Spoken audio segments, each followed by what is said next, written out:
আসসালামু আলাইকুম, সবাইকে ঈদ মোবারক। এখানে হচ্ছে আমাদের কোরবানির গরু জবাই করে ফেলেছে। কোরবানি হয়ে যাওয়ার পরে হচ্ছে ওরা সব গোস্ত টোস্ত নিয়ে গিয়েছে, ওই বিল্ডিংয়েই কেটেছে, আর এখানে হচ্ছে জবাই করেছে। তো এখান দিয়ে হচ্ছে আমরা যাই। বিল্ডিংয়ে তো কাজ এখনও শেষ হয় নাই, অনেক বালু, তো এখানে জবাই করা যায়নি। গরুগুলো এখানেই রেখেছিল। এই যে এখানে হচ্ছে কাটাকুটি করছে লোকরা, এখানে 3 জন, আবার ওইখানেও 3 জন। ওরা হচ্ছে ওইখান থেকে কেটে কেটে এনে এখানে দিচ্ছে, আর এরা হচ্ছে টুকরা করছে। এই যে 6 জন লোক, এরা কাটাকাটি করে টুকরা করে তারপরে মেপে দিয়ে যাবে আর কি। আর এখানে হচ্ছে জিওর মা, জিওর বোন হচ্ছে বাছুরি ধুচ্ছে, মানে বাছুরিটা ধুয়ে এরা নেয়। তো আমাকেও একটু দিয়ে যায়, আমি অল্প একটু রাখি এখান থেকে। তো ওরা পরিষ্কার টরিষ্কার করে দেয়।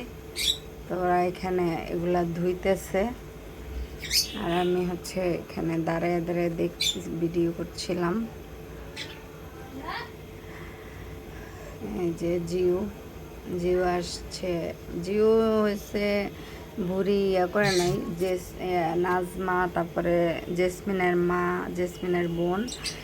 জেসমিনকে আমি জিও ডাকি আর কি, আমার বাসায় যে কাজ করে পুটির মা। তো ও হচ্ছে পরে আসছে, ওর বোন, তারপর ওর মা হলো এগুলা ধুয়ে নিয়ে আসছে। তো এই ভুড়িও আবার ওজন দিছে যে কতটুক ভুড়ি হয়েছে। তো ভুড়ি মনে হয় টোটাল হয়েছে কয় কেজি হইল, 7 কেজি, আর হইল একটা হয়েছে 9 কেজি, একটা হয়েছে 7 কেজি, 2টা গরু। তো ভুড়িগুলা হয়েছে ওরা পরিষ্কার করতেছে এখানে গরম পানি দিয়ে। এটা হলো নাজমা, এটা হইলো জেসমিনের বোন আর জেসমিন, ওরা পরিষ্কার করতেছে। তো আমাদের গোশত অলরেডি বাসায় চলে এসেছে, আমরা প্যাকেট করে ফেলেছি, মানে প্রায় প্যাকেট করা প্রায় শেষ। তো ভিডিও করতে এত কিছু তো আর ভিডিও করা যায় না, তো কিছু কিছু ভিডিও করেছি আর কি। তো এখানে রেখে তো এরা জেসমিন হচ্ছে প্যাকেট করে দিবে। আর এখানে হচ্ছে আমি বড় পাতিলে 15 কেজি, এক পাতিলে নিলাম, রান্না করব।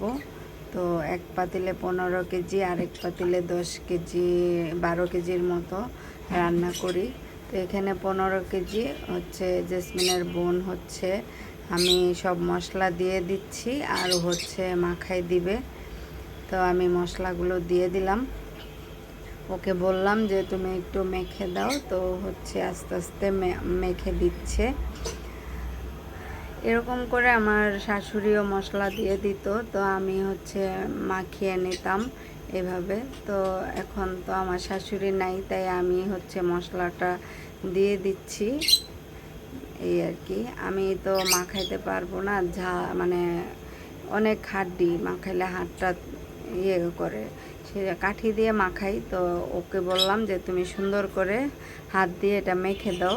তো হচ্ছে মাখাই দিচ্ছে, সুন্দর করে মাখায় আমি সব মশলাই দিয়ে দিচ্ছি। আগে আগে তো রান্না পারতাম না, এখন পারি। তো এখন হচ্ছে আমি সব মশলা ওকে দিয়ে দিলাম, ও হচ্ছে তারপরে আমরা সব রান্না শেষ। আল্লাহ হাফেজ।